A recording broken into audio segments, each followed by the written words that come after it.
Curug Gorobok berada di Desa Citengah, Kecamatan Sumedang Selatan, Kabupaten Sumedang. Lokasi ini kurang lebih 15 km dari pusat kota Sumedang.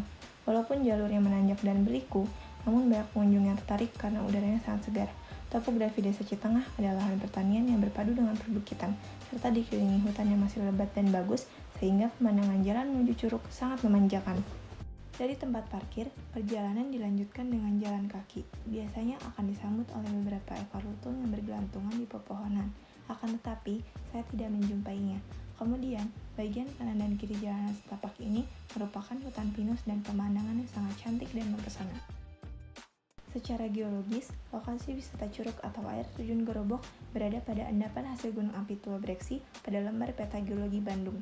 Batuannya di antara lain adalah breksi gunung api dan aliran lahar.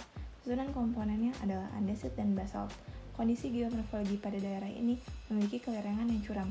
Kemudian, dengan kondisi hutan yang tingkat curah hujannya tinggi, berakibat pada tingginya faktor air dalam proses erosi dan pelapukan pada lereng. Curug Cigorobok merupakan aliran Sungai Ciwanje, salah satu hulu Sungai Citeles, sehingga arus Sungai Ciwanje yang besar berpotensi terjadinya erosi vertikal.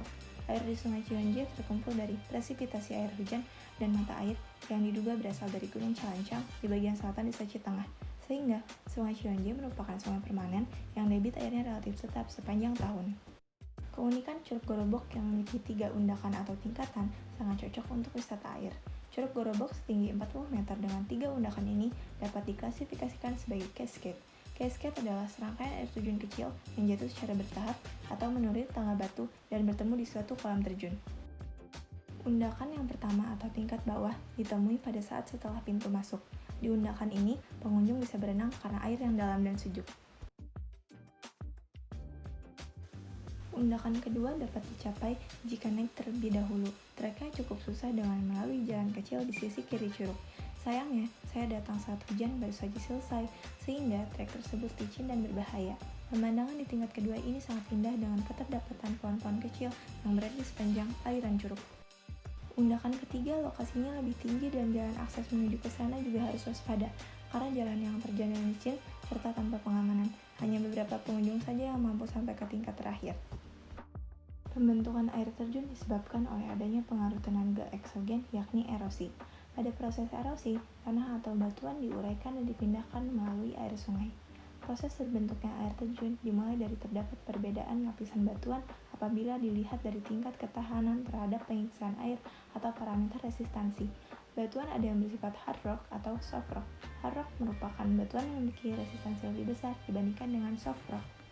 Lalu, badan air atau sungai yang mengalir melewati lereng pegunungan pada waktu yang bersamaan, air tersebut mengikis lapisan batuan.